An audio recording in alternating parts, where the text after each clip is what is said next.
Room से late निकलने के कारण हॉस्पिटल भी लेट पहुँचे। हम डरते डरते आगे बढ़ रहे थे कि हे भगवान, पता नहीं आगे क्या होगा, बस इस बार बचा लीजिएगा।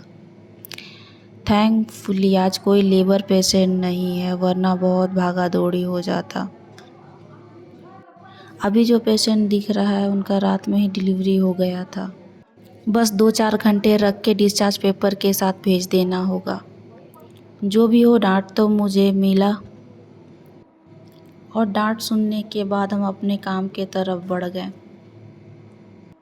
किस्मत आज वाकई में मेरा अच्छा था जो एक भी बच्चा नहीं आया था, वरना कंप्लेन अलग से चला जाता मेरा। नहीं तो और दिन 7 बजे ही सब आ जाता है। ये रजिस्टर और बाकी का सामान लेके हम पहुंच गए हैं यहाँ। टेबल में रजिस्टर रख के स्प्रिट सजा के लाइट देख रहे थे, लाइट है कि नहीं। पंखा ऑन करके थोड़ा सफाई में लग गए। हम लोग के यहाँ टीकाकरण वीक में एक बार होता है, जिसके कारण धूल मिट्टी काफ़ी जम जाता है। यहाँ सफाई कर्मी को बोलो साफ़ करने तो ऐसा इग्नोर करते हैं जैसे आप मंदिर में खड़े भिखारी को इग्नोर करते हुए आगे बढ़ जाते हैं। काश इसी तरह सब कोई अपने लाइफ का प्रॉब्लम भी इग्नोर करके आगे बढ़ते तो कितना अच्छा लगता ना। सफाई यहाँ अच्छे से करना ज़रूरी है, टेबल के साथ साथ कुर्सी भी, क्योंकि कुर्सी में भी तो बैठते हैं, जम्स वहाँ भी होते हैं। स्प्रिट से अच्छे से साफ़ कर दिए। थोड़ा बहुत सीनियर के तरफ भी साफ़ कर देते हैं, वो भी खुश हो जाएगी। उनका भी कुर्सी स्प्रिट से साफ़ कर रहे हैं। बाद में उनका टेबल भी साफ़ कर देंगे ताकि थोड़ा खुश हो जाए। ये लेट आने का मेरे तरफ से पश्चाताप है। दीदी आएगी तो बहुत खुश हो जाएगी देख के कि उनका टेबल और चेयर हम साफ़ कर दिए हैं। हमारे लाइन में सफाई का बहुत महत्व है, सफाई का, पर्सनल हाइजीन का, ताकि कोई बीमारी और जर्म्स स्प्रेड ना हो हमारे थ्रू किसी और को।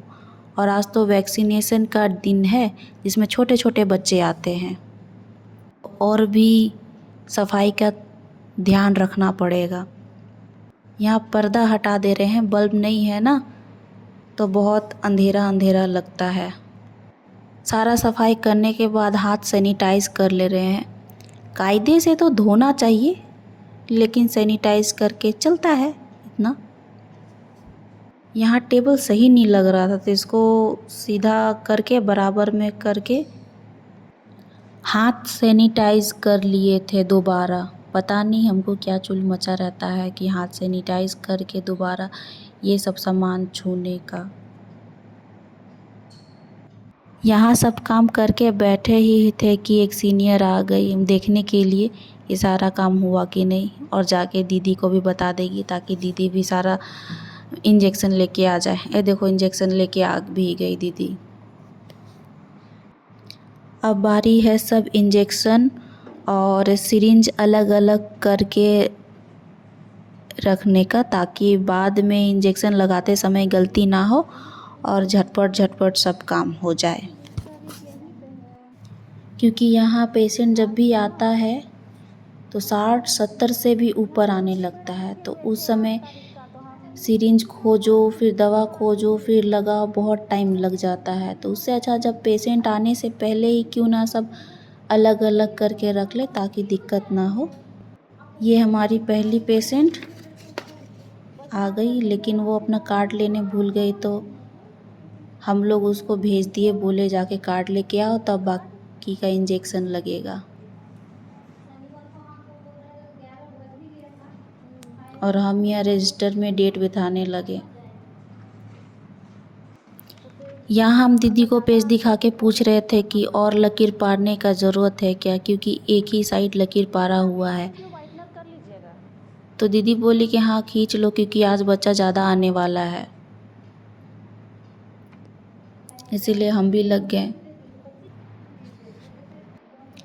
तैयारी करते करते हम बात भी कर रहे थे कि हमारे व्हाट्सएप ग्रुप में ऐसे ऐसे स्टाफ भी हैं जो अपनी ड्यूटी वाली सेल्फ़ी ऐसे एंगल से डालते हैं कि नाक के बाल तक दिखने लगते हैं।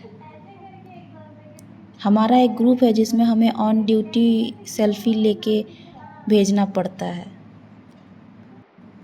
यही सब बात करते करते हम हंस रहे थे और भी बातें की हमने। ऑन ड्यूटी थोड़ी बहुत बातें और हंसी मजाक होनी ही चाहिए ताकि हम स्ट्रेस फ्री रहें। काम तो करते ही हैं लेकिन स्ट्रेस लेके काम करने का क्या फ़ायदा। काम कर रहे हैं मज़े से जीने के लिए, ना कि स्ट्रेसफुली जीने के लिए। क्या फ़ायदा इतना काम करके जब मज़े से रह ही ना पाएँ। इसीलिए काम के वक्त में काम करो, जब थोड़ा सा समय मिले तो हंसी मजाक कर लो। इसमें कोई बुराई नहीं है, कोई भी बुराई नहीं। बुराई तो वहाँ होती है जब इंसान काम छोड़ के अपना पर्सनली बात डिस्कस करने लगे। अभी हमारे पास पेशेंट नहीं था, इसलिए हम थोड़ा फ्री होके फ्री माइंडेड से बात कर ले रहे थे, क्योंकि बाद में पेशेंट आ जाने के बाद टाइम नहीं मिलेगा। यहाँ दीदी इंजेक्शन में टाइम लिख रही थी कि कौन सा इंजेक्शन कब खोले हैं। हमारे इंजेक्शन्स में टाइम बहुत ज़रूरी होता है, क्योंकि ये वैक्सीन 3 से 4 घंटे में एक्सपायर हो जाता है। इतने में हमारी दूसरी पेशेंट आ गई जिनको हमने पेशेंट के पास छोड़ के रखा था। वो अपना और पेशेंट को लेके कुछ बता रही थी, भी एक्साइटेड होके सुन रहे थे। हम सब के ग्रुप में होता है ना एक एक स्टाफ ऐसा जो बिल्ली से लड़के आता है, लेकिन आके हम लोगों के पास बोलता है कि वो शेर से लड़ाई करके आया है। ये दीदी जस्ट वैसे ही है, हींग को जीरा करके बोलती है। इनकी बातें सुनने में इंटरेस्ट भी होता है। और ये देखिए धीरे धीरे हमारे पेशेंट भी आने लगा है। ये मैडम अब कार्ड लेके आ गई। दीदी काउंट कर रही थी इनका बच्चा को टाइम हुआ है कि नहीं हुआ इंजेक्शन देने का, लेकिन थैंकफुली इनके बच्चे का टाइम हो गया था वैक्सीनेशन करने का। इसीलिए हमने इनका कार्ड रख लिया और रजिस्टर में चढ़ाने लग गए। धीरे धीरे भीड़ बढ़ने लगा था, लेकिन हम फर्स्ट का और लास्ट का ही कुछ क्लिप ले पाए, क्योंकि बीच में इतना भीड़ बढ़ गया था कि हम वीडियो रिकॉर्ड नहीं कर पा रहे थे। 60-70 बच्चा कुछ कम नहीं है। जब बच्चा ज़्यादा बढ़ जाता है, पेशेंट और भी आ जाता है ना, तो हम लोगों को दिक्कत होने लगता है। इसीलिए कुछ सहिया भी हम लोगों का मदद करने के लिए आ जाती है।